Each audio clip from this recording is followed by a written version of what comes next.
நேயர்கள் அனைவரையும் வரவேற்கிறோம். இது ஜெயா பிளஸின் ஏணி என்ற கேள்வி விவாத நிகழ்ச்சி. தமிழ்நாட்டினுடைய சட்டமன்ற தேர்தல் முடிவுகள் அறிவிக்கப்பட்டு சில வாரங்கள் கடந்த பிறகும் கூட தமிழ்நாட்டினுடைய அரசியல் சூழல் சமநிலையற்றதாக இருக்கிறது. இது ஒவ்வொரு கட்சிகளுக்குமே ஒரு வேறு வேறு கோணங்களில் பார்க்க முடிகிறது. தாவேகா தன்னுடைய பெரும்பான்மையை நிரூபிக்க ஒரு பக்கம் போராடுகிறார்கள், மற்றொரு பக்கம் தோல்வியடைந்து எதிர்க்கட்சியாக இருக்கக்கூடிய திமுக தன்னுடைய தோல்வியை மறுபரிசீலனை செய்வதற்கான முயற்சிகளை மேற்கொள்கிறது. இந்த இரண்டு கட்சிகளுக்கும் இடையே அதிமுக பிளவை சந்தித்திருந்தது சமீப நாட்களாக. இப்போது மீண்டும் அந்த பிளவு என்பது வெளிப்படையாக தெரிய தொடங்கியதற்கு பிறகு சமாதான பேச்சுவார்த்தை முயற்சிகள், மீண்டும் இணைக்கக்கூடிய நிகழ்வுகள், இப்படியெல்லாம் தமிழக அரசியல் நாள்தோறும் கடந்து கொண்டே இருக்கிறது. இந்நிலையில் இது தொடர்பான ஒரு முக்கியமான தலைப்பை தான் ஜெயா பிளஸ் விவாதத்திற்கு எடுத்திருக்கிறது. 11 தேர்தலில் தொடர் தோல்விகள், கரைந்த அதிமுக, ஒருங்கிணைக்க தவறிய தலைமை. இந்த தலைப்பின் கீழ் தான் அடுத்த 1 மணி நேரங்கள் நாம் விவாதத்தை நகர்த்த இருக்கிறோம். முன்னதாக நான் உங்களுக்கு விருந்தினர்களை அறிமுகம் செய்து வைத்து விடுகிறேன். அரங்கிற்கு வந்திருக்கக்கூடிய பத்திரிகையாளர் திரு பிரியன் மற்றும் பத்திரிகையாளர் திரு பாக்கி, உங்கள் இருவரையும் நான் நிகழ்ச்சிக்கு வரவேற்கிறேன். இவர்களோடு இணைய வழியில் இணைந்திருக்கக்கூடிய அரசியல் விமர்சகர் திரு ஜவஹர் அலி, திரைப்பட இயக்குனர் திரு பிரவீன்காந்த் மற்றும் அரசியல் விமர்சகர் திரு ஜெகதீஸ்வரன், உங்கள் மூவரையும் நான் நிகழ்ச்சிக்கு வரவேற்கிறேன். வணக்கம் சார். பிரியன் சார், உங்ககிட்ட இருந்து தொடங்கலாம்னு நினைக்கிறேன். நான் முன்பு சொன்னது போல அதிமுக ஒரு ஆளும் கட்சி, அசைக்க முடியாத ஒரு ஆளும் கட்சி, இராணுவ கட்டுப்பாடு கொண்ட கட்சி, இப்படியெல்லாம் பெயர் பெற்றது. ஒரு கட்டத்தில் எதிர்க்கட்சி, இப்போது தமிழக அரசியலில் 3வது ஒரு கட்சியாக தள்ளப்பட்டு விட்டது. என்ன காரணம்? உண்மையிலே இந்த தேர்தலுடைய முடிவுகள் ஒவ்வொரு கட்சிகளுக்கும் ஏதோ ஒரு செய்தியை, சமிக்கையை சொல்லிக்கொண்டு கடந்து சென்றிருக்கிறது. அதிமுகவுடைய நிலைமைக்கான காரணம் என்ன? இல்லை, அதாவது 24 பாராளுமன்ற தேர்தல் தோல்வியிலேருந்து இது துவங்குது ஆக்சுவலாக. அதுக்கப்புறம் பார்த்தீங்கன்னா அதிமுகவில் இருக்கிற முன்னாள் அமைச்சர்கள் 6 பேர் பழனிசாமிகிட்ட போயிட்டு கட்சியை பலப்படுத்தணும், விலகினவங்களை சேர்க்கணும், நல்ல கூட்டணி அமைக்கணும் அப்படின்லாம் சொன்னபோது கூட அவங்கெல்லாம் அலட்சியப்படுத்தப்பட்டார்கள். அவங்கெல்லாம் அவங்க கருத்துக்கள் கேட்கப்படவில்லை.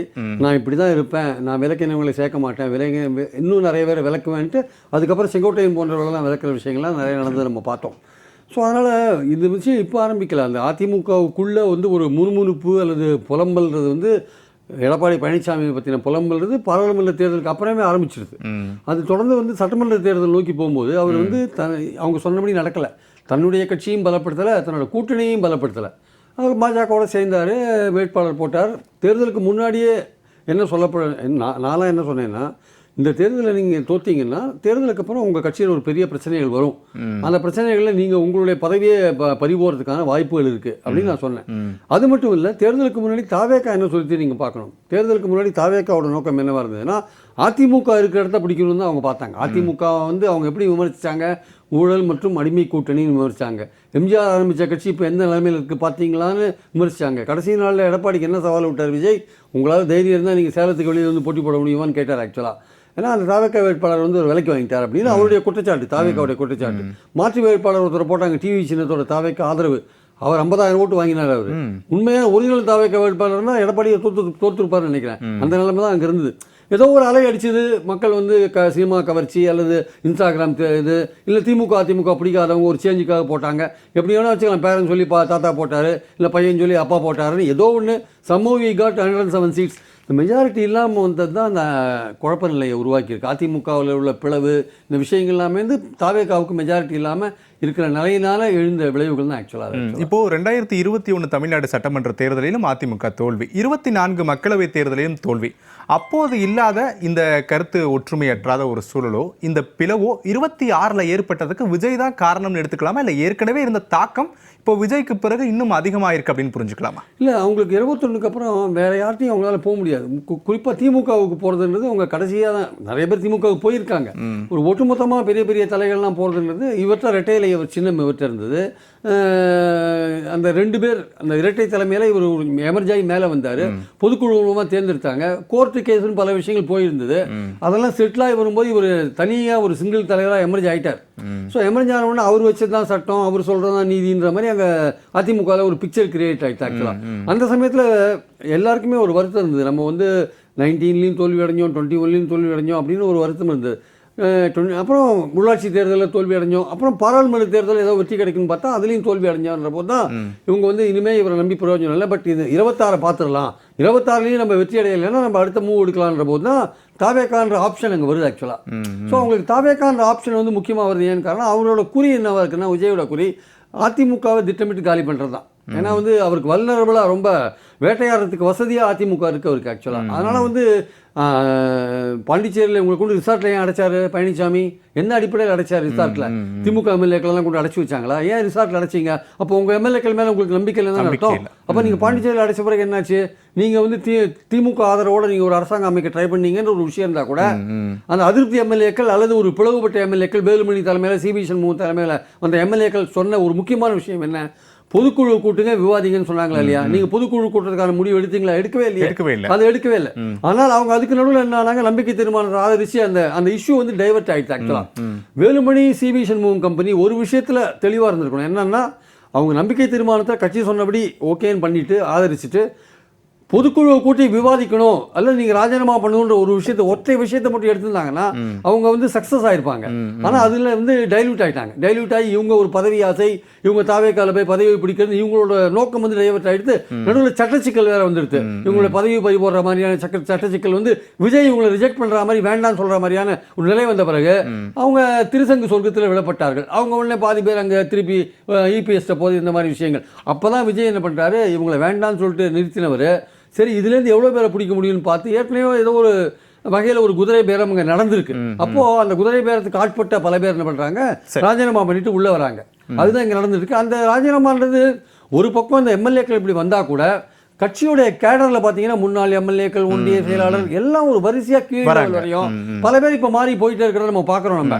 ஸோ டோட்டலாக அந்த கட்சிக்காரங்க என்ன நினைக்கிறாங்க, நமக்கு எடப்பாடி தலைமையில் இருக்கிற அதிமுக இனிமேல் எதிர்காலம் இல்லாமல் இருக்கு. நம்ம வந்து பெட்டரா வந்து 5 வருஷம் ஆளுங்கட்சியா இல்லாத போயிட்டோம். மறுபடியும் ஒரு 5 வருஷம் ஆளுங்கட்சியா இருக்கிறதுக்கான வாய்ப்பு இல்லாத போது நம்ம எப்படி சர்வே அந்த நேரத்துல சமயமா இருந்த தாவேகா பக்கம் போயிட்டாங்க. தாவேகா பக்கம் தாவிட்டாங்க. அவங்க ஏன் திமுக பக்கம் போலன்னு நிறைய பேர் கேட்கலாம். பட் இப்போ ஆளுங்கட்சியா இருக்கிறது தாவேகா தானே. அதனால அந்த அட்வான்டேஜ் அங்க போயிட்டாங்க. சரி, திரு பிரியன், ஒரு முக்கியமான புள்ளியில உங்களுடைய கேள்வியை தொடங்கியிருக்கீங்க. நான் ஜவஹர் அலிட்ட கேட்கிறேன், அதிமுகவினுடைய எதிர்காலம் கேள்விக்குறியாகிவிட்டது. இதே நிலையில அதிமுக தொடர்ந்தால் நமக்கு எதிர்காலமே இருக்காது. எனவே நம்முடைய தோல்வியை எல்லாம் விவாதிப்பதற்கு ஒரு பொதுக்குழுவை கூட்ட வேண்டும் என்பதுதானே திரு ஜவஹர் அலி அதிமுகவிலிருந்து பிளவுபட்டு வெளியே வந்த எம்எல்ஏக்களுடைய முக்கிய கோரிக்கையாக இருந்தது.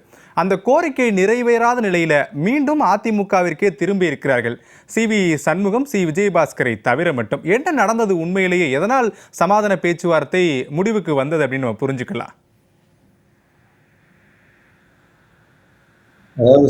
அதாவது எனக்கு எக்கோ கேக்குது.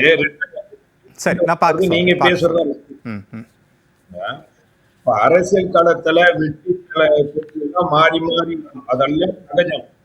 ஆனால் அந்த அண்ணா திராவிட முன்னேற்ற கழகம் வருடங்கள் தமிழகத்தை ஆட்சி செய்த கட்சி ஒரு முறை தோத்தானா அதுக்கு மீண்டும் போல அது வந்து மீண்டும் வர்றதுதான் நம்ம வரலாறுகள் பார்த்திருக்கோம். அதே மாதிரி வந்து கட்சி வந்து தோத்துட்டாங்கிறதுக்காண்டி இது வரைக்கும் தோன்று போன வரலாறுகள்லாம் இல்லை. ஆனா இது வரைக்கும் கட்சி உயிர்ப்புடன் இருந்திருக்கு. ஆனா இப்பதான் இந்த கட்சி முழுமையா கரைஞ்சிக்கிட்டே போகுது. காரணம் என்னன்னா, கட்சிக்காக உழைக்க ஏதோ வந்து பதவி பகட்டு இதுக்காக தொண்டர்கள் இல்லை.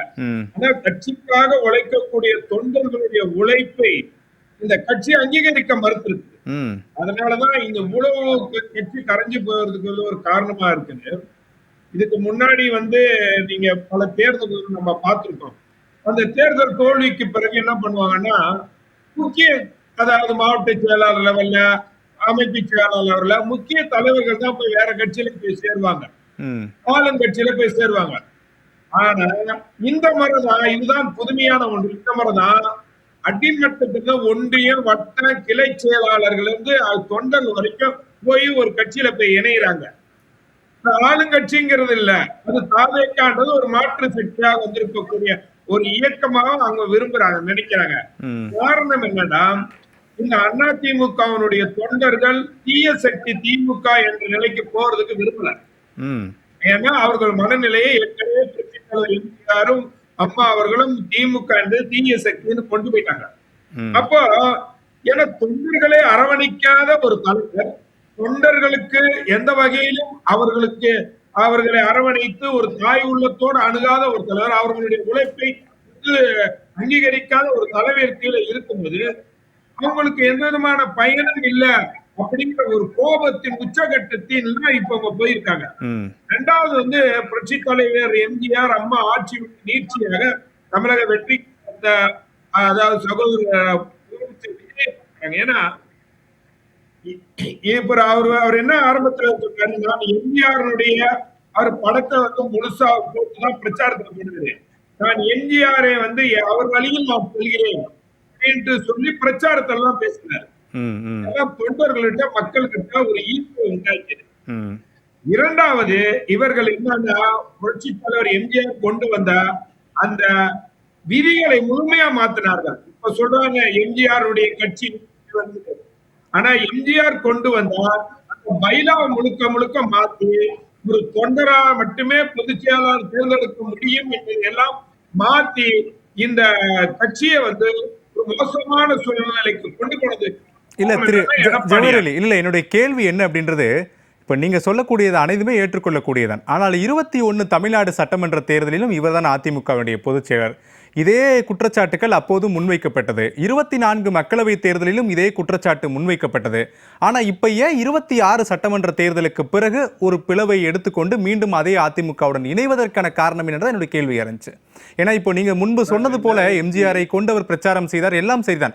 அதே அதிமுகவை விஜய் இப்போதைய முதலமைச்சர் விமர்சனமும் செய்தார் இல்லையா? அதுவும் கடுமையான வார்த்தைகள்லாம் விமர்சனத்திற்கு ஆளாக்கப்பட்டது. அப்படியான ஒரு கட்சியோடு செல்வதற்கான நோக்கம் என்ன? ஏன்னா இங்கு வந்திருக்கக்கூடிய பலர், திரு பிரியன் கூட சொன்னாரு, சிலர் குதிரை பேரம் நடந்திருக்கும், அதனுடைய வெளிப்பாடு அப்படின்றாங்க. அப்ப அதெல்லாம் உண்மையா அப்படின்ற ஒரு கேள்வியை நோக்கி பயணிக்குது இல்ல? அதாவது முதலமைச்சர் விஜயை பொறுத்த வரைக்கும் அனைத்து அண்ணா திராவிட முன்னேற்ற கழகத்தை விமர்சனம் செய்யல, அவர் எடப்பாடியார் ஆட்சி காலத்தை தான் விமர்சனம் செய்தாரு.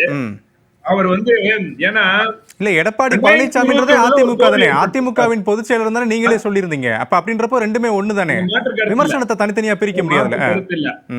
இல்ல நீங்க இன்றைக்கு கூட 1,30,30,00,000 ஓட்டுகள் கிடைச்சிருக்குன்னா அது முழுக்க முழுக்க எடப்பாடியாருக்கு கிடைச்ச ஓட்டுகள் இல்ல, அனைத்து இந்திய அண்ணா திராவிட முன்னேற்ற கழகம் என்கிற ஒரு மாபெரும் மக்கள் இயக்கம், அது ரத்தத்திலே மக்கள் மனதிலே ஊண்டி போயிருக்கு. அதனால கிடைச்சது அது எடப்பாடியாருக்கு கிடைச்ச ஓட்டுகள் எல்லாம் ரெட்டலைக்கு கிடைச்ச ஓட்டுகள். 2021 தோல்விக்கு அந்த தோல்வியின் போதே வந்து அந்த தலைமை எடப்பாடியார் தலைமை மாறி இருந்ததுன்னு வைங்களேன். அதுக்கு பிறகு 24, 26 உள்ளாட்சி தேர்தலில் தோல்வி ஏற்பட்டிருக்காது. சரி, அந்த தோல்வியை அவர் என்ன பண்ணாரு, வேற மாதிரியா சரி கட்டினாரு எடப்பாடியார். அதுதான் உண்மை. அந்த உள்ளதெல்லாம் இந்த விவாதத்துல பேச முடியாதுங்கள. ஆனா அனைத்து இந்திய அண்ணா திராவிட முன்னேற்ற கழகம் என்பது சாதி மதங்களுக்கு அப்பாற்பட்ட ஒரு இயக்கமாக தலைவர் எம்ஜிஆரும் புரட்சி தலைவர் அம்மாவும் கொண்டு போயிருக்காரு. சரி, ஆனா இவர் எப்படி கொண்டு போனாரு, பட்டியலினத்தை சமூகத்தை சேர்ந்த முக்கியமானவர்கள் தனபால், இன்னும் பல வேணுகோபால், இன்னும் பல பட்டியலின சமூகத்தை சார்ந்தவர்கள் பல பேர் அப்படியே ஓரம் கட்டினார். அதனால அந்த பட்டியலின சமூகத்தை சேர்ந்தவர்கள் வாக்குகள் கொஞ்சம் கொஞ்சமாக குறைஞ்சுக்கிட்டு போச்சு. அதற்கு பிறகு சிறுபான்மை மக்களுடைய ஓட்டுக்களை எந்த வகையிலும் அவர் விரும்பல. சிறுபான்மை மக்கள் நமக்கு ஓட்டு போட மாட்டாங்க. அதிமுகவுக்குன்னு ஒரு தனி வாக்கு வங்கி இருக்கிறது. ஆனால் எடப்பாடி பழனிசாமியினுடைய தவறான முடிவு அந்த வாக்கு வங்கியை எல்லாம் சிதைத்து விட்டது. அதுதான் எங்களுக்கான தோல்விக்கான காரணம் அப்படின்னு சொல்லி ஜவஹர்லி சொல்றாரு. அப்படி புரிஞ்சுக்கலாம் இல்லையா? சரிதானே? அதான் சார், அதாவது ஒவ்வொரு அதிமுக சமூக மத நல்லிணக்கத்துக்கு இயக்கம். சரி, இந்த இயக்கத்துல ஒரு சமூகத்தையே புறந்தள்ளி தனக்கு வேண்டப்பட்டவர்களை மட்டும்தான் கட்டில வச்சுக்கிட்டாரு. அதுதான் பிரச்சனை. அது மட்டும் இல்ல, இவர்கள் தோற்றதுக்கு பிறகு என்ன பிரச்சனைனா, அந்த தோல்வி காரணமான என்னன்னு விவாதிக்கிறதுக்கு இவர் எந்த வகையிலும் ஒத்துழைப்பு கொடுக்கல. ஒரு செயற்குழு பொதுக்குழுக்க அவர் பேசுவதற்கு கூட இந்த மாதிரி விஷயங்கள் பேசுவதற்கு அனுமதி கொடுக்கிறது இல்ல.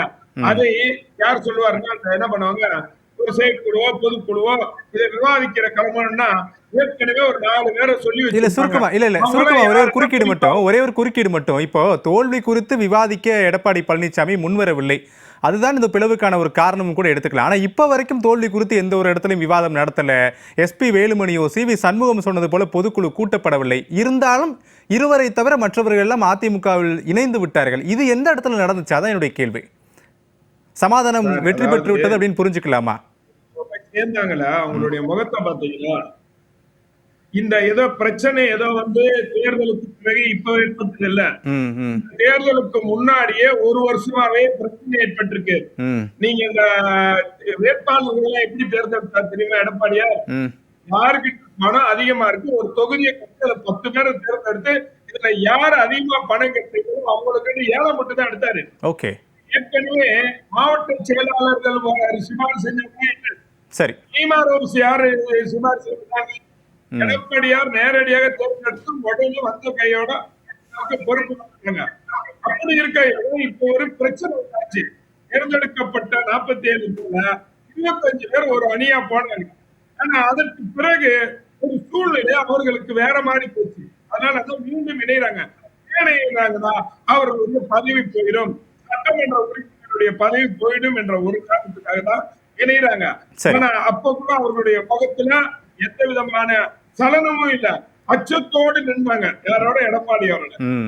ஆனா அவர் சேர்ந்துட்டாங்கல்ல, நீங்க என்ன பண்ணிருக்கணும்? அவர்களுடைய பதவி, மாவட்ட செயலாளர் பொறுப்பு, கட்சியில இருக்கக்கூடிய முக்கிய பொறுப்பு கொடுத்துருந்தீங்களா? அந்த பொறுப்பை திருப்பி கொடுத்துருக்கணுமா, கொடுத்துருக்கா? ஆனா அந்த பொறுப்புகளை திருப்பி கொடுக்காம என்ன சொல்றாருன்னா, பழைய பொறுப்புகளை போட சரி, இந்த கட்சியில மீண்டும் ஒரு மிகப்பெரிய வெடிப்பு வர இருக்குது, சீக்கிரமா வர இருக்குங்க.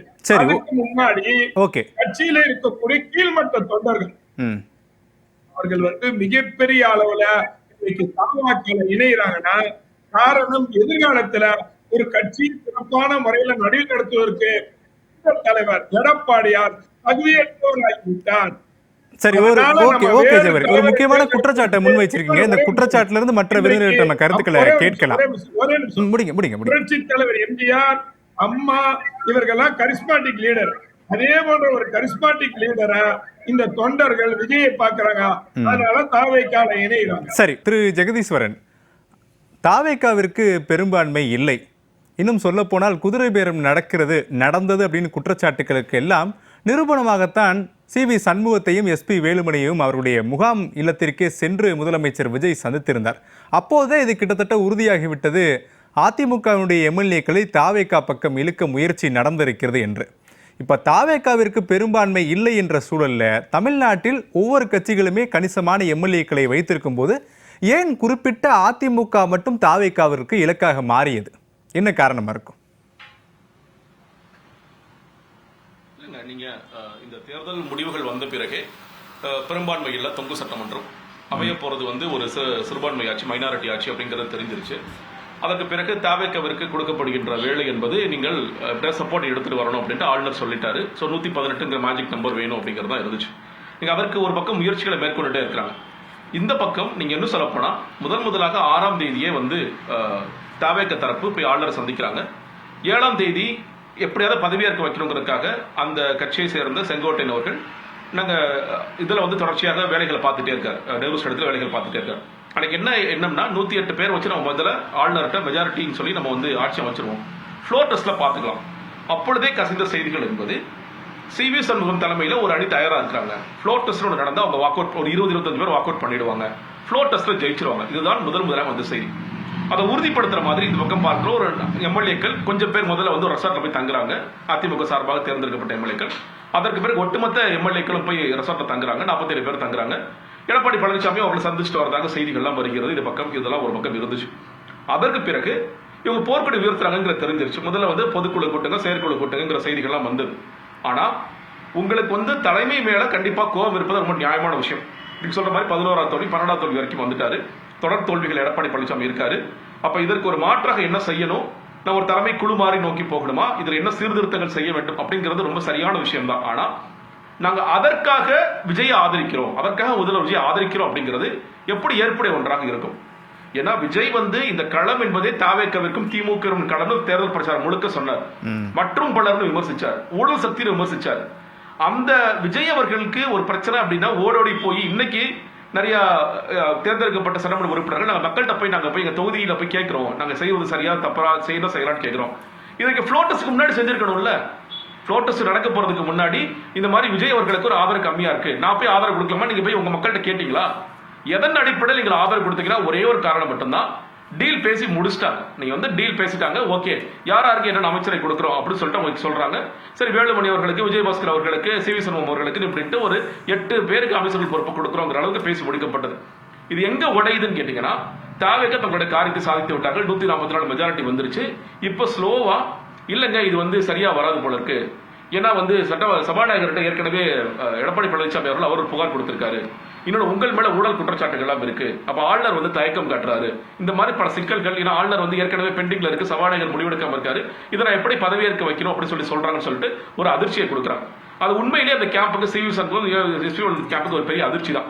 ஏன்னா ஒரு பக்கம் நம்ம இதை விட்டுட்டு எதிர்த்து வந்துட்டோம், நம்ம அமைச்சர் பொறுப்பு கிடைக்கும் நினைச்சிட்டு வர்றோம், ஆனா இங்கே இதுவும் கிடைக்கல. அப்ப நம்ம என்ன செய்ய போறோம் அப்படிங்கும் போது மறுபடியும் டிவிக்கு கொடுக்குற ஆஃபர், நீங்க பேசாம ரெசரன் பண்ணிட்டு வந்து ராஜினாமா பண்ணிட்டு வாங்க, உங்களுக்கு வந்து தலைவரே தேர்தல் பிரச்சாரம் பண்ணுவார், விசில் சின்னத்துல நின்று நீங்க ஜெயித்திருங்க.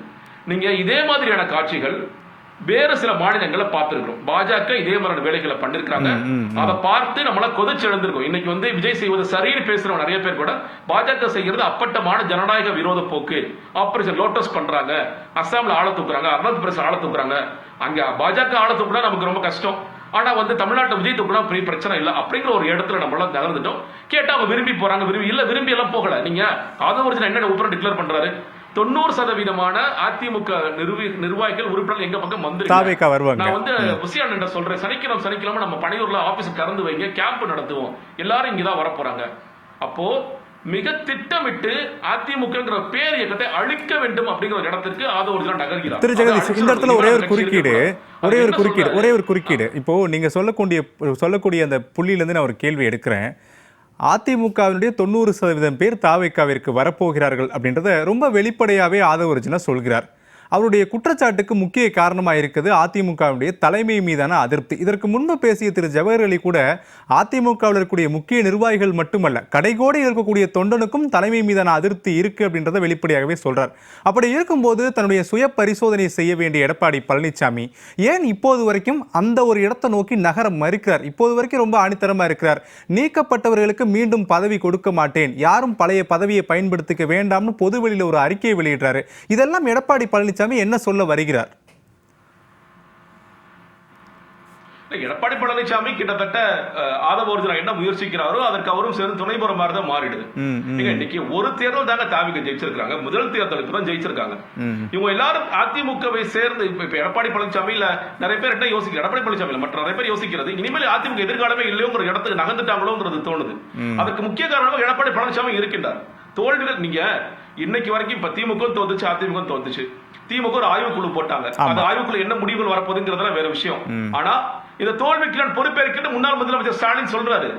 இதை எடப்பாடி பழனிசாமி சொல்லணுமா சொல்லக்கூடாதா? 47 தொகுதிகள் வெற்றி பெற்றதுக்கு நாம் தான் காரணம். சரி, ஓகே, அப்ப தோற்ற தொகுதிகளுக்கு யார் பொறுப்பெடுப்பது? எடப்பாடி பழனிசாமி தான் பொறுப்பெடுக்கணும். அந்த பொறுப்பெடுக்காம நீங்க தொடர்ச்சியாக நான் வச்சதா சட்டம், எனக்கு இந்த சேர் எனக்கு வேணும், கடைசி வரைக்கும் இந்த சேர் மட்டும் இருந்தா போதும், எனக்கு இந்த கட்சியை வளர்க்கணும்னு அவசியம் இல்ல, அடுத்து நடக்க உள்ளாட்சி தேர்தலையும் தோப்போம், அடுத்த நாடாளுமன்ற தேர்தலையும் தோப்போம், இந்த கட்சி அழிந்தாலும் பரவாயில்லை அப்படிங்கிற ஒரு இடத்துக்கு எடப்பாடி பழனிசாமி நகர்ந்து கொண்டே இருந்தால் அது கட்சிக்கு ஒரு பேரடியாகத்தான் முடியும். அதை மற்றவர்கள் பயன்படுத்திக் கொள்ளத்தான் செய்வார்கள். இதை உணர வேண்டிய எடப்பாடி பழனிசாமி தான்.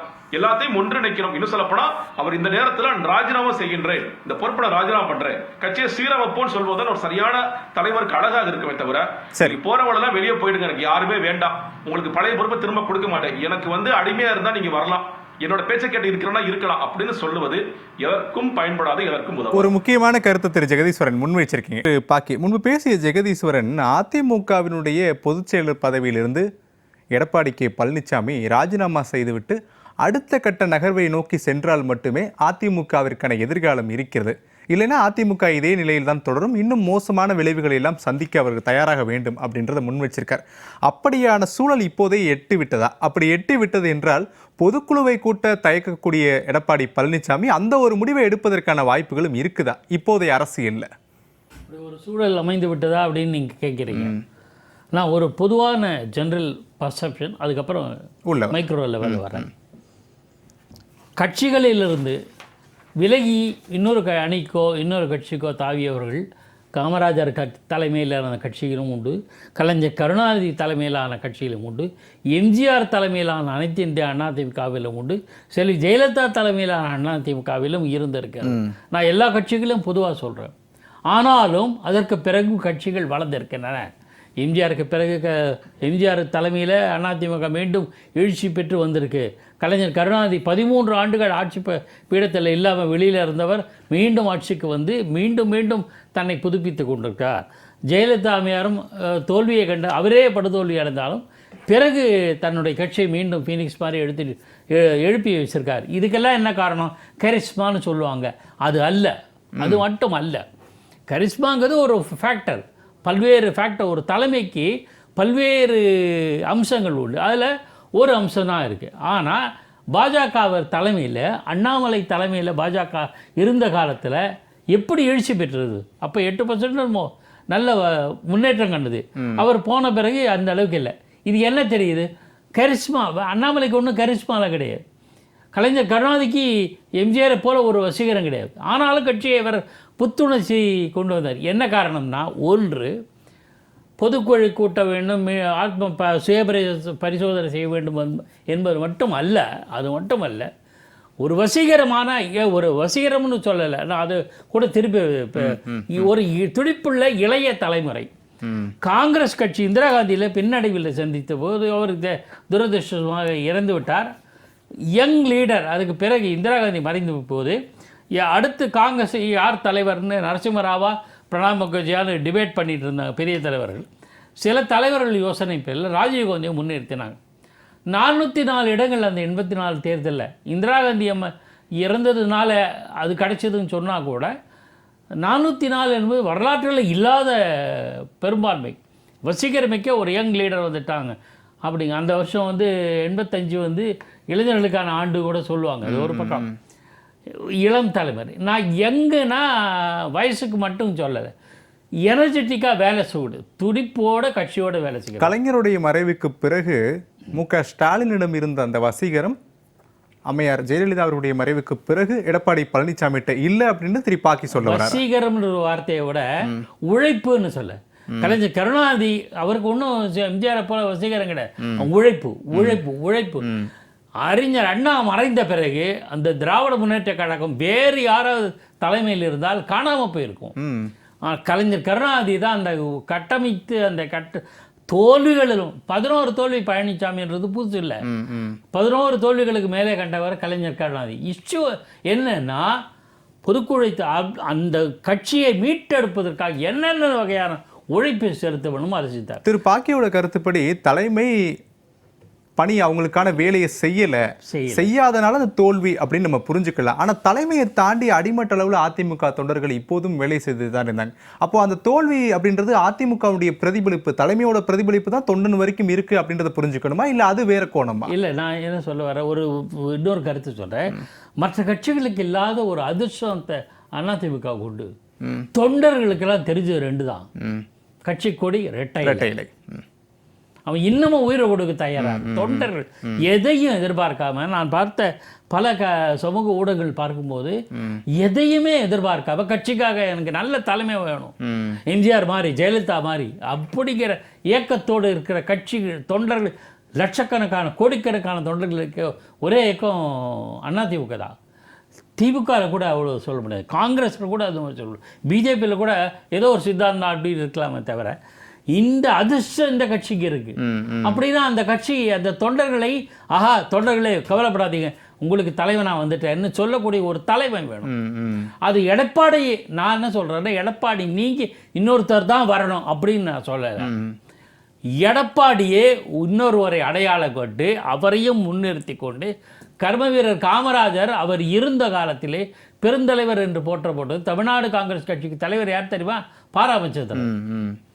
அந்த மாதிரி ஒரு லீடர்ஷிப் வேணும் எனக்கு. இருந்தாலும் தலைமையினுடைய இந்த தோல்வி தான் ஒட்டுமொத்த கட்சிக்குமான தோல்வியாகவும் மாறி இருக்கு. அப்படிதான் நம்ம புரிஞ்சுக்கணும். புரட்சித் தலைவர் எம்ஜிஆர் கட்சியினோட பொதுச்செயலாளர் பதவியில் விலகி ராகவானந்தம், பாபு சண்முகம், நாவலர் இவங்கெல்லாம் பொதுச்செயலாளராக இருந்திருக்காங்க. அவங்க சொல்றதா சட்டம், அனைத்து இந்திய அண்ணா திமுக சட்டப்படி.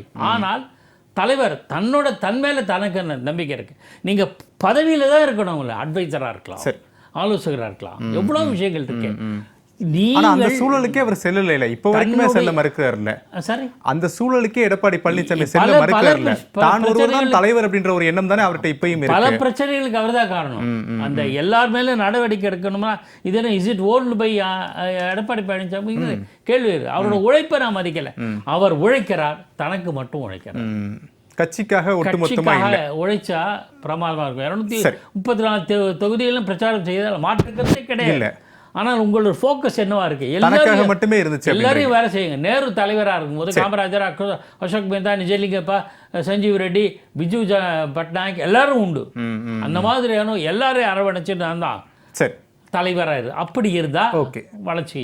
சரி ஓகே. திரு பிரவீன் காந்தி, இப்போ அதிமுகவினுடைய தேர்வு எதனால் இருந்தது? தாவேகாவிற்கு பெரும்பான்மை இல்லை, நம்ம முன்பே பேசினோம், உங்களிடத்திலும் அதே கேள்வி நான் முன்வைக்கிறேன்.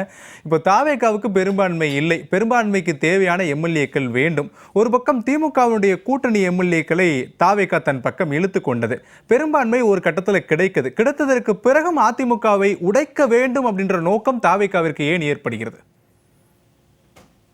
ஒரு பாட்டுல இருந்து ஆரம்பிக்கிறேன். ஏன்னா உரிமை குரல்னு ஒரு படம், எம்ஜிஆர் வந்து அப்போ கட்சியில இருந்து வெளியே வராரு, புரட்சி தலைவர் கட்சியில இருந்து வெளியே வராங்க. ஒரு தாய் வயிற்றில் வந்த உடல் பிறப்பில் கொஞ்சம் பிரிவு வந்தால் இன்பு உறவு வரும் அப்படின்னு ஒரு ரொம்ப டபுள் மீனிங்ல பாடிப்பாரு அந்த பாட்டு. அந்த பாட்டை பாடி இன்று அதிமுகவை இணைக்கக்கூடிய சக்தி உள்ளவர் யார்? இந்த கேள்விக்கு சரியான பதில் இல்லாத வரை, தலைமை சரியில்லாத வரை இதுதான் நிலைமை.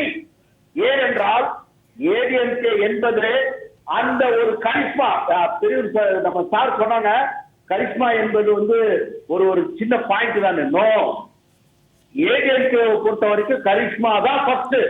அது எம்ஜிஆர் புரட்சி தலைவரை ஸ்கிரீன்ல பார்த்து அவர் நல்லவர்னு பிக்ஸ் ஆனா அவர் நல்லவர். அடுத்து ஜெயலலிதா மேடம் எம்ஜிஆர் உருவாக்கப்பட்டவர், நல்லது செய்வார் நம்புறான், அந்த அம்மா மேக்சிமம் செஞ்சுட்டு போனாங்க. அந்த மாதிரியாக வளர்ந்த ஒரு கட்சிக்கு எடப்பாடி இவ்வளவு பெரிய எடையை தூக்கி செல்லும் சக்தி இருக்கிறதா திரு எடப்பாடி அவர்களிடம்? இல்லை. முதல்ல நீங்க ஒத்துக்கணும். 4 வருஷம் நீங்க ஆட்சியை எப்படி ஆண்டீங்க? மத்திய அரசு உங்களுக்கு அந்த நேரத்துல டிஎம்கே ஆஃப் பண்ணி வைக்கணும்.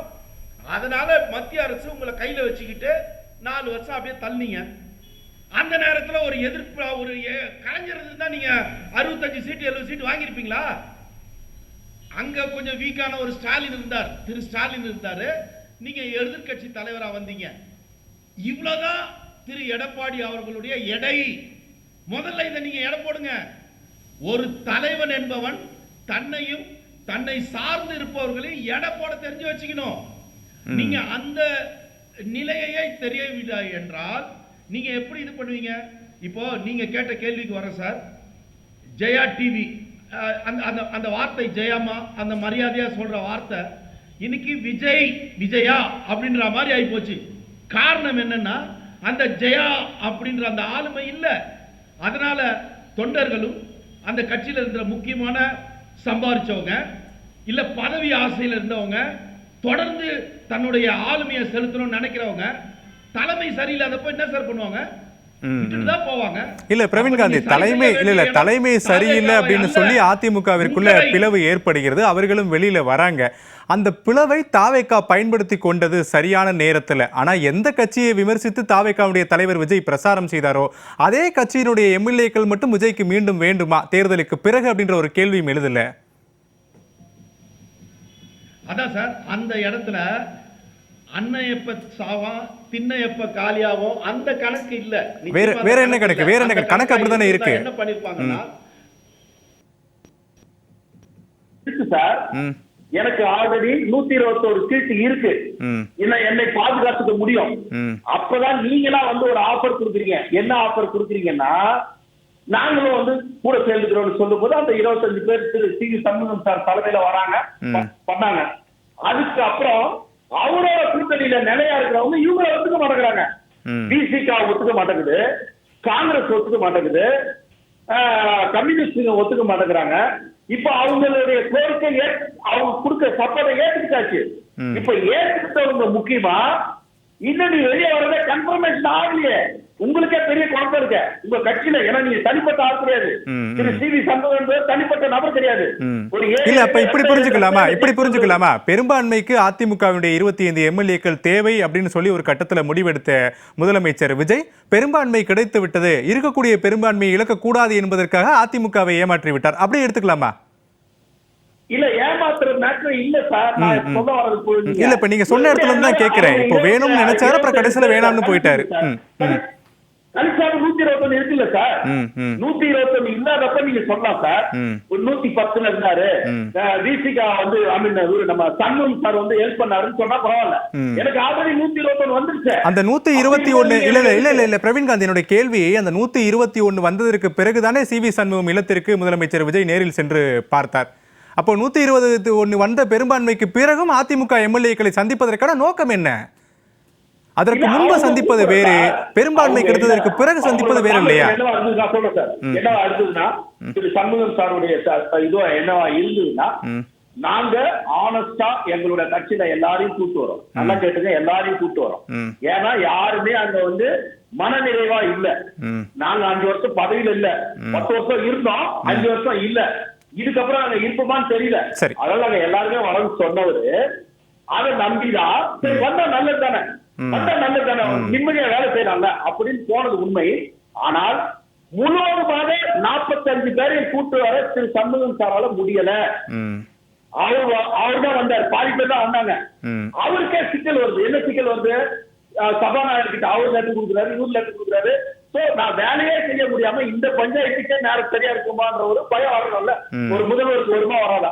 அப்ப முதல்வர் என்ன முடிவு எடுக்கிறாருன்னா, என்ன சொல்லிப்பார் நான் நம்புறேன்னா, இதுக்கு ஒரே முடிவுதான், நீங்க இதை கிளியர் பண்ணிட்டு வாங்க. அதாவது ராஜினாமா பண்ணிட்டு வாங்கன்னு சொல்லியிருக்காரு, அப்படிதானே? கிளியர் பண்ணிட்டு வாங்கன்னா ராஜினாமா பண்ணிட்டு வாங்க, நான் சேர்த்துக்கிறேன் கூட உங்களுக்கு பத்தாது இல்ல சார். இப்போ சட்டம் இன்னொன்னு சொல்றாங்க, அதாவது 20 வருஷத்துக்கு அவங்க நிக்க கூடாது அப்படின்னு. ஒருவேளை அப்படி வந்ததுன்னா அவங்க திரு சண்முகம் சாருடைய லைஃப் அந்த நம்பி வந்தவங்களுக்கு தப்பாய் போயிடும் இல்லையா? அதெல்லாம் திரு விஜய் அவர்களுடைய அறிவுரையா இருக்காது. இவங்களாக எடுத்த முடிவாக இருக்கும். அப்போ சார் எல்லாருக்கும் ஒண்ணுதான் சார். சரி, முடிங்க. 10 வருஷம் தொடர்ந்து மினிஸ்டரா இருந்தவங்க சார், நீங்க வந்து வெளியே இருந்து ஆதரவு கொடுத்துக்கிட்டு எப்படி சார்? நானும் உள்ள வரணும் ஆச்சரியமா இருக்காரா? சரி, ஏடிஎம்கே ஆதரவு பார்த்தோம். இந்த தேர்தல் கணக்கு முன்னாடினா ஏடிஎம்கே தான் வரும்னு நினைச்சோம். ஏன்னா சரியான கூட்டணி கூட வந்து எல்லாரும் தினகர் எல்லாம் வந்துட்டாங்க. சரி, ஓகே. பார்த்தா விஜய் வேற ஒரு ட்விஸ்ட் அடிச்சாரு. விஜயோட பலம், அவரோட கரிஷ்மா வேலை செஞ்சிச்சு. சரி, ஓகே. கரிஷ்மா வேலை செஞ்ச உடனே கரிஷ்மாவோடு கரைந்து கொண்டு வந்து புத்திசாலித்தனம் போனாங்க.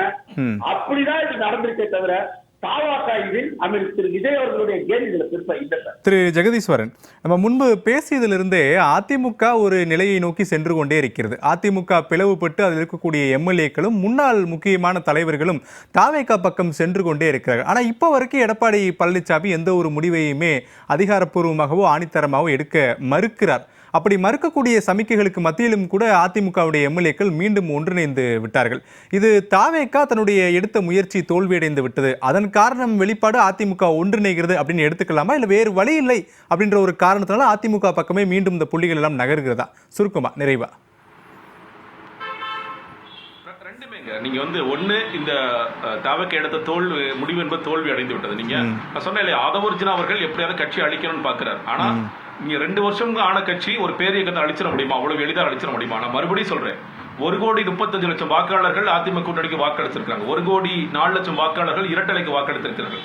அவங்களை அப்படி ஜஸ்ட் லைக் தட் நீங்க தொடர்ச்சி எறிஞ்சிடலாம் முடியாது. அதை அவர்கள் இன்னும் தாவேக்கு புரியல. ஒரு தேர்தலில் வெற்றி பெற்றவுடன் ஒரு ஒட்டுமொத்த கட்சியை அழிக்கலாம். பாஜக எல்லாம் ரொம்ப வருஷம் வளர்ந்த பிறகு இதை செய்தார்கள். ஆனா இன்னைக்கு வளர்ந்துட்டு உடனடியாக இந்த கட்சி அழிக்கலாம்னு போறாங்கல்ல, அது நிச்சயமாக நடக்கக்கூடிய வாய்ப்புகளே கிடையாது. ஒரு பக்கம் தோல்வி அடைந்து விட்டது, இன்னொரு பக்கம் இவர்களுக்கு வேறு வழியும் இல்லை. இன்னைக்கு வந்து என்ன கேட்டீங்கன்னா, நீங்க இந்த இயக்கத்தில் ஒன்றாக இணைந்து இந்த இயக்கத்தை சீர்படுத்துவதுதான் சரியானது. ஆனா ஒரே ஒரு பிரச்சனை கேட்டீங்கன்னா, மறுபடியும் சொல்றேன், இதற்கு சரியான தலைமை என்பது ஒன்று வேண்டும்.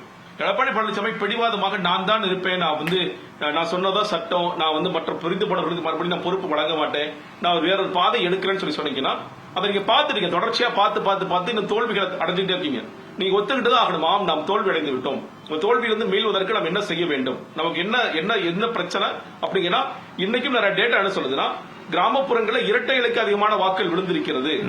உதயசூரியனை விட அதிகமான வாக்கள், இன்னும் சில இடங்களில் விசிலோட அதிகமான வாக்கள் கிராமப்புறங்களில் விழுந்திருக்கிறது டேட்டா. நீங்க பூத் டிவைஸ் டேட்டா எடுத்து அனலைஸ் பண்ண நிறைய பேர் சொல்லிட்டு இருக்காங்க. அப்ப அதை புரிந்து கொண்டு அதற்கு ஏற்றாற் போல் இன்னும் செயல்பட வேண்டிய அவசியம் இருக்கின்றது. அவ்வளவு இயக்கமாக இந்த பேரிக்கத்தை அழித்து விட முடியாது. அழிக்க துடித்துக் கொண்டிருக்கின்றது தாவேகா. அதை காப்பாற்றிக் கொள்ள வேண்டிய கடமை அதிமுகவிற்கு நிச்சயமாக இருக்கின்றது. சரி, ஓகே. திரு பிரியன், அதிமுகவிற்கு ஒரு புதிய தலைமை வேண்டும், புதிய தலைமுறை இருந்தால்தான் இழந்ததையாவது மீட்க முடியும் அப்படின்றது பலருடைய கருத்து. உண்மையிலேயே இப்போதைய அரசியல் சூழல்ல அதிமுக அந்த நிலையை நோக்கி நகர்வதற்கான வாய்ப்பு இருக்கா? ஏன்னா இப்போ பார்க்கக்கூடிய சூழல்கள் அனைத்துமே வேறு விதமாக இருக்குது. யார் எந்த தலைமையை எதிர்த்து வெளியே வந்தார்களோ மீண்டும் அவர்களே உள்ளே சென்று விட்டு இவர்கள் தான் இந்த தலைமை அப்படின்னு அறிவிக்கிறாங்க.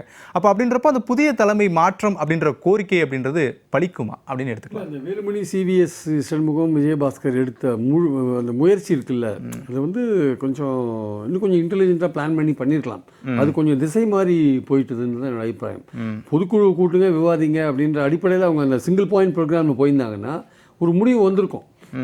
இப்போ அது திசை மாறி வேற வேற சுச்சுவேஷனில் அது போயிடுது. இப்போ சட்டச்சிக்கலில் மாட்டிட்டு இருக்கு, அப்புறம் மன்னிப்பு அது இது பல விஷயங்கள் போயிடுது. ஆனால் தாவேக்கா என்ன பண்ணுறாங்க, அவங்க ஏற்கனவே இவங்கள ஃபிக்ஸ் பண்ணி வச்சுட்டாங்க இந்த 25 பேரை. அதனால் அதுலேருந்து விஜய்க்கு வந்து 118 பேர் வர வரையும் ஆளுங்கள் இருக்க தான் சார் செய்வார். அவர் வந்து திருமாவை நம்புறதுக்கு ரெடியாக இல்லை, சிபிஎம் நம்புறதுக்கு ரெடியாக இல்லை. அவரோட மெஜாரிட்டி வர வரையும் இந்த அதிமுகலேருந்து அவர் ஆட்கள் இருக்கிறதுக்கு ரெடியாக இருப்பார். அதுக்கான ஏற்பாடுகளை அவர் ஏற்கனவே பண்ணிட்டார். இப்போ போய் சேர்ந்தா கூட பழனிசாமி இப்போ தற்காலிகமாக இந்த பதவி நீக்க விஷயம் இருக்குல்ல, டிஸ்குவாலிஃபிகேஷன், அதுலேருந்து உங்களை காப்பாற்றிக்கணும் இல்லை, அதுக்காக போய் சேர்ந்த விஷயம் தான் அது ஆக்சுவலாக. அதனால் இப்போ சேர்ந்துட்டு அது தன் பதவியை காப்பாற்றின பிறகு அதுக்கடுத்து ராஜினாமா பண்ண என்ன பண்ணுவீங்க? பண்ணிட்டு போகலாம்ல. இப்போ சிவிஎஸும் விஜயபாஸ்கரும் வெயிட் பண்ணுறாங்க, விஜயோட சிக்னலுக்காக வெயிட் பண்ணிட்டு இருக்காங்க. விஜய் சிக்னல் கொடுத்தா அவங்க ரிசைன் பண்ணுவாங்க, இல்லாட்டி அவங்க வந்து தனியாகவே அப்படியே இருப்பாங்க கொஞ்ச நாளைக்கு. தலைமை மாற்றம் ஏதாவது வருதா என்ன ஏதுன்னு. எந்த ஒரு சார் செல்வாக்குன்றது முக்கியம் சார். அதிமுகவுக்கு அடிப்படையான ரோட் பேங்க் இருக்குது சார், அதில் சந்தேகம் கிடையாது. ஆனால் அதை வழிநடத்தக்கூடிய தலைமை வேணும் இல்லையா? ஒரு தோல்வி அடைஞ்சிட்டிங்கன்னா தோல்வி பற்றி விவாதிக்கணும். ஜெயலலிதா அவர்கள் வந்து தோல்வி அடைஞ்ச பிறகு குளப்பாக்கத்தில் மீட்டிங் போட்டு எல்லாரையும் பேச சொன்னாங்க, கிண்டியில் ஒரு மீட்டிங்கை போட்டு எல்லாரும் பேச சொன்னாங்க, எல்லாரும் பேசினாங்க. 80 வந்து திமுக தோல்வி அடைஞ்ச போது அசம்பிளி எலெக்ஷனில் எம்ஜிஆர் ஆட்சியை கலைச்ச பிறகு நடந்த அசம்பிளி எலெக்ஷனில் கருணாநிதி தோத்துட்டார். அப்போ அவர் டிசைன் பண்ணுறதுக்கு ரெடியாக டிசைன் பண்ண போனார். அப்புறம் பொதுக்குழுலாம் கூடி நீங்களே தலைவராக இருக்குன்னு சொன்னாங்க. அப்போது இதுக்கெல்லாம் வந்து ஒரு வழிகாட்டுதல் இருக்குது. இப்போ நீங்கள் எதுவுமே கூட்ட மாட்டேன், ஒன்றுமே பண்ண மாட்டேன் அப்படின்னு நீங்கள் இருக்கீங்க. அது மட்டும் இல்லை, நீங்கள் வந்து இந்த ஏற்கனவே மறுபடியும் வந்து சேர்ந்தவங்க தங்களுடைய பதவியெல்லாம் போட்டுக்கூடாதுன்னு ஒரு சர்க்குலர் இஷ்யூ பண்ணுறீங்க. முன்னாள் பதவியாக நோக்கம் என்ன? அவங்களை இன்னும் அவமானப்படுத்துறீங்களா? நீங்கள் அவங்களை இன்னும் அவமானப்படுத்துகிற மாதிரி விஷயங்கள் தான் நீங்கள் செய்றீங்க. அப்போ என்ன அர்த்தம்? உங்களுக்கு வேறு வழி இல்லை, எங்கிட்ட வந்துட்டீங்கனால அவங்களுக்கு ஒரு வழி இருக்குது. அவங்க இப்போ டிஸ்குவாலிஃபிகேஷன்லேருந்து இப்போ இவர்கிட்ட பெண்டிங்காக இருக்குல்ல, அதை ஒரு டிசிஷன் எடுத்துட்டான்னு வச்சுக்கோங்க. எஸ், நீங்கள் மன்னிப்பு கடிதம் கொடுத்துட்டாங்க, பார்ட்டியோட ஜெனரல் செக்ரட்டரியும் சொல்லிட்டாரு, இந்த இஷ்யூ அப்படியே நான் விட்டுறேன்னு சொல்லிட்டா வச்சுக்கோங்க. ஆனால் அப்படியுமே கூட அந்த 4 பேர் ராஜினாமா பண்ணாங்கல்ல, அதில் ஒரு சட்டச்சிக்கல் இருக்குது. அது எப்படி ஸ்பீக்கர் ஃபேஸ் பண்ண போகிறாருன்னு பொறுத்து இருந்தால் பார்க்கணும். அதனால் வந்து இதுக்கப்புறமும் கூட அதிமுகலேருந்து சில பேர் ரிசைன் பண்ணிட்டு தாவேக்கா பக்கம் போவாங்களான்னா அதுக்கான வாய்ப்பும் இருக்கு, மறுக்க முடியாது. அதனால் வந்து இவர் வந்து எல்லோரையும் அரவணைத்து கொண்டு போகணும் சார். இவர் வந்து பாக்கி சொன்னார், எடப்பாடியே பார்த்து இன்னொருத்தரை நியமிக்கணும் அப்படின்னு சொன்னார். அவரை பதவியில் உட்கார வச்ச திருமதி சசிகலா அவர்களையே முதுகில் குத்தினவர் தான் எடப்பாடி. அவருக்கு கூட இருந்து உதவி செஞ்சு 4 வருஷம் ஆட்சி நடத்துறதுக்கு உதவி பண்ணவர் தான் ஓபிஎஸ். அவரையும் முதுகில் குத்தினீங்க. நீங்க எல்லாரும் முதுகில் குத்தினீங்க. செங்கோட்டையில வெளில அமிச்சிங்க. நீங்க உங்ககிட்ட இருந்து பதவியை நாற்காலியை கெட்டியா பிடிச்சிட்டு உங்ககிட்ட இருந்து எப்படி எதிர்பார்க்க முடியும் இன்னொருத்தர் நீங்க நாமினேட் பண்ணுவீங்கன்ட்டு? அதனால இவரை நாற்காலியிலிருந்து இவரை அகற்றுறது முக்கியம். ஏன்னா இந்த தோல்வியை பார்த்துட்டு அதிமுக தொண்டன் சும்மா இருக்க மாட்டான். இப்போ அவருக்கு ஒரு ஆல்டர்னேட் கிடைச்சிருக்கு. இவரை பதவி நீக்க இவர் போக மாட்டாரு, நம்ம பேசாம தாவேக்காக்கு போயிடலான்ட்டு அங்க கிளம்புறாங்க. அதனால இவர் வந்து தன்னுடைய பொதுக்குழு கூட்டி விவாதிச்சு அதுல ஒரு முடிவு எடுங்க. சரி, எப்படி ரீஸ்ட்ரக்சர் பண்றது, எப்படி எழுந்த செல்வாக்கு அந்த கட்டத்துக்கு அதிமுக கொண்டு செல்லப்பட்டு விட்டது. அதிமுக கரைஞ்சினே தான் இருக்கும், கரை சேரவே சேராது. சரி, ஓகே. திரு ஜவஹர் அலி, இப்போ 25 எம்எல்ஏக்கள் எடப்பாடி பழனிசாமியோடு உடன்பாடு எட்டப்படாமல் வெளியே வந்தவர்கள் 23 பேர் கிட்டத்தட்ட ராஜினாமா செய்தவர்களை தவிர மற்றவர்கள் அதிமுகவிற்கே திரும்பி விட்டார்கள். சி.வி. சண்முகம், சி. விஜயபாஸ்கருடைய இந்த மௌனம் அப்படின்றது அதிமுகவிற்கு என்ன சொல்ல வருகிறது?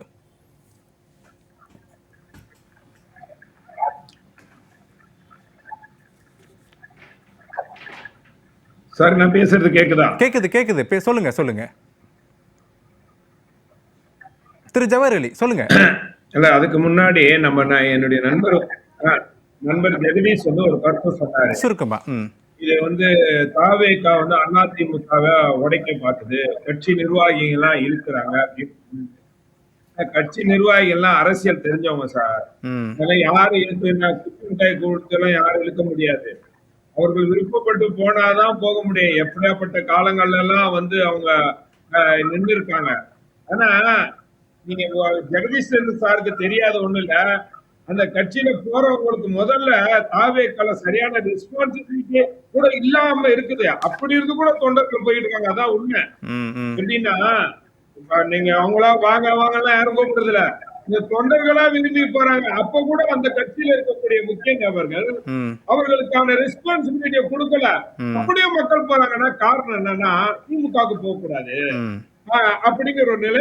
அதிமுக தலைமை இனிமேல் நம்மள இல்ல இந்த சரியா ரெஸ்பான்சிபிலிட்டி கொடுக்காத அப்படின்னு தாவேகா சொல்றது கட்சிக்கு தானே சட்டமன்றத்துல பெரும்பான்மை நிரூபிக்க அந்த 25 எம்எல்ஏக்களும் உதவி புரிந்தாங்க.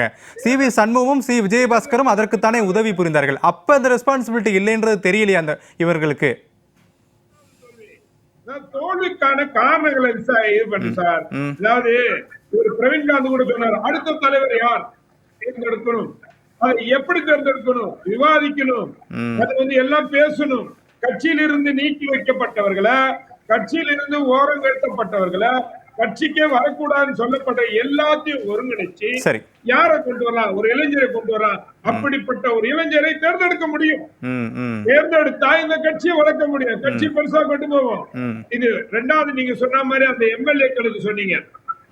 சுருக்கமா. சி.வி. சண்முகமோ விஜயபாஸ்கரோ தனிப்பட்ட நபர் அல்ல. ம் ம் அவர்கள் பின்னாடி ஒரு பெரிய கூட்டம் இருக்கு. ஒவ்வொரு கட்சி தொண்டர்கள் பின்னாடி ஒரு கூட்டம் இருக்கு. இல்ல சி.வி. சண்முகத்தையோ சி விஜயபாஸ்கரையோ நம்பி வந்த சட்டமன்ற உறுப்பினர்கள் தான் மீண்டும் எடப்பாடி பழனிசாமி பக்கமே போயிட்டாங்க. இப்ப இவங்க 2 பேர் மட்டும்தான் மௌனத்தோடு காத்திருக்கிறாங்க. அந்த மௌனத்திற்கான காரணம் என்னன்னு தான் நான் கேட்டேன். அந்த நம்பிக்கை தான் இப்ப போயிருச்சு. அதற்கான காரணம் என்னன்னு தான் நான் கேள்வி கேட்டேன்.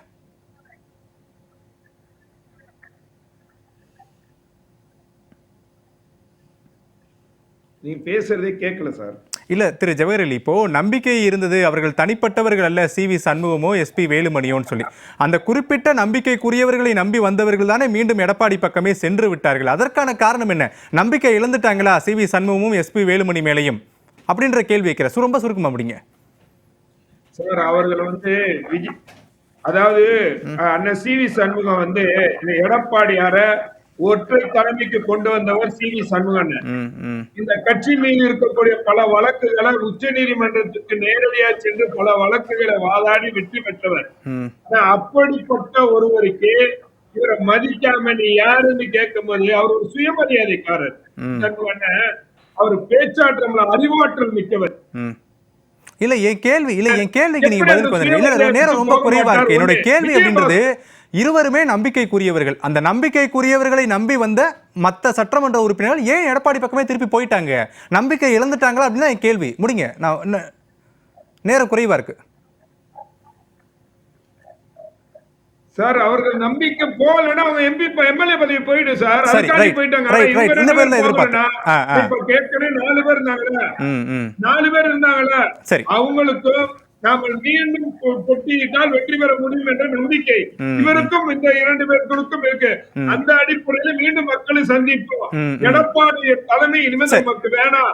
அவர்கிட்ட அடிமையா இருக்கிறத விட நாம ஒரு நிம்மதியா ஒரு கட்சியில நாம இருக்கலாம் ஒரு எண்ணத்துல அவர்கள் போய் சேராம இருந்திருக்காங்க. சரி, ஓகே. திருப்பாக்கி நிறைவா இந்த கட்சி அனைத்து இந்த அண்ணாதிமுக ஒரு ஸ்பெஷாலிட்டி என்னன்னா தலைவர்கள் நான் ப்ளூரலில் சொல்ல எல்லாருமே புதுசாக இருந்தது, புதுவாக ஃபேஸாக இருந்தா. இப்போ தாவேகா மாதிரி புதுசாக இருந்தாலும் அந்த கட்சி நிற்கும். காரணம் 1.5 கோடியோ ஒரு 1.25 கோடியோ தொண்டர்கள் சாலிடாக இருக்காங்க. அவங்களுக்கு கட்சி இதை புரிஞ்சுக்கிட்டு தலைமை புதிய கம்ப்ளீட்டாக ரிவாம் பண்ண வேண்டியது. இந்த மாதிரி திமுகவில் கலைஞர் கருணாநிதி முயற்சி செய்தார். தனக்கு வேண்டியவர்கள் போட்டால் கூட அவங்க வேலை செய்கிறவங்கள பார்த்து தான் போட்டார். இந்த மாதிரி முயற்சியினால்தான் அந்த பல்வேறு சோதனைகளை அதிமுக பார்க்காத சோதனைகளை பார்த்துட்டு வந்திருக்கேன். இந்த முயற்சியில் அதிமுக தலைமை ஈடுபட்டால் மற்றவர்களும் எல்லாம் சரி வரும், சூழ்நிலை மாறும். இல்லை என்றால் இப்போ போயிருக்காங்கல்ல எடப்பாடி பழனிசாமிக்கு காலத்துக்காக வெயிட் பண்ணுவாங்க. 2 ஆண்டுகள் கழித்து இவர்கள் ஏதேனும் முடிவெடுக்கக்கூடும். அதுக்குள்ள என்னென்ன மாற்றங்கள் வரும். இப்போ இவங்க சேர்ந்தது ஒரு முடிவு இல்லை, இன்னும் தொடக்கம் ஏராளம் இருக்கிறது. இன்னமும் நிறைய இருக்கு. இது தொடக்கம். இன்னும் டிராமா நிறைய நடக்கும். 2 வருஷம் இருக்கு. 2-3 வருஷத்துல இதோட நடக்கலாம். சி.வி. சண்முகம் விஜயபாஸ்கரும் காலத்துக்காக காத்திருக்காங்க அப்படின்னு நினைக்கிறேன். சரி, ஓகே. திரு பிரவீன்காந்தி, சுருக்கமா உங்களுக்கு நிறைவான கருத்து. கோயில் இல்லாத இடத்துல குடியிருக்க வேணாம். இது நமக்கு ரொம்ப காலகாலமா சொல்றது. கோயில் இல்லாத இடத்துல குடியிருக்காங்க. அதே மாதிரி நல்ல தலைமை இல்லாத இடத்துல மக்கள் தொண்டர்கள் இருக்க மாட்டார்கள். முக்கியம். இது வரைக்கும் எப்படியோ ஒப்பாத்தி கொண்டு வந்துட்டீங்க. இப்போ தலைமையை எதிர்பார்த்து தவம் கிடைக்கிறது அதிமுக. இதுதான் கான்செப்ட். சரி. அந்த தலைமைக்கு திரு எடப்பாடி அவர்கள் தகுதியானவரா என்று பார்த்தால் சற்று கம்மியாகத்தான் இருக்கிறார். அப்ப அவர் என்ன பண்ணணும்னா, TT Dhinakaran sir, Sasikala madam, OPS எல்லாரையும் கூப்பிட்டு கட்சியை காப்பாற்ற வேண்டியது உங்களுடைய கடமை. கிட்டத்தட்ட 80 லட்சம் டிராவல் பண்றாரு திரு எடப்பாடி பழனிசாமி அவர். அந்த கட்சியை காப்பாத்துறதுக்கு அதுதான் நீங்க பண்ற விசுவாசம். திருப்பி என் தலைமையில தான் நடக்கணும்னா அதுதான் இல்லையே. மக்கள் வேணான்ட்டாங்க, பத்தலன்றதான் இப்ப. ஏன்னா உங்களை மீது ஒரு சுப்பீரியர் தலைவர் வந்து எல்லாரையும் சேர்த்துக்கிட்டு ஒரு யங் பிளட், சும்மா நான் சொல்றேன், நம்ம தினகரன் சார் மாதிரியான ஒரு ஆளை, ஏன்னா ஒரு பேச்சு வலிமை இருக்கணும், ஒரு அட்ராக்ஷன் இருக்கணும், போற இடத்துல தானா கூட்டம் வரணும். அதெல்லாம் யாருக்கு இருக்குன்னு பார்த்து ஒரு நல்ல தலைமை அது இளம் தலைமையை அதிமுகவுக்கு கிடைத்தா அதிமுக காப்பாற்றப்படும் அப்படின்னு சொல்லி திரு பிரவீன் காந்தி பதிவு செய்யார். அப்படித்தானே? நான் நிறைவான கருத்தை நான் உங்ககிட்ட எடுத்துக்கிறேன். சரி, ஓகே, ரைட். 11 தேர்தலில் தொடர் தோல்விகளை சந்திக்கக்கூடிய அதிமுக கரையை தொடங்கி இருக்கிறது. ஒருங்கிணைக்க தவறியது தலைமையா என்ற தலைப்பில் தான் நாம் இன்று விவாதத்தை முன்னெடுத்திருந்தோம். விவாத நிகழ்ச்சியில் கலந்து கொண்ட 5 விருந்தினர்களுக்கும் நன்றி. மற்றும் ஒரு தலைப்பில் சந்திக்கலாம். நன்றி, வணக்கம்.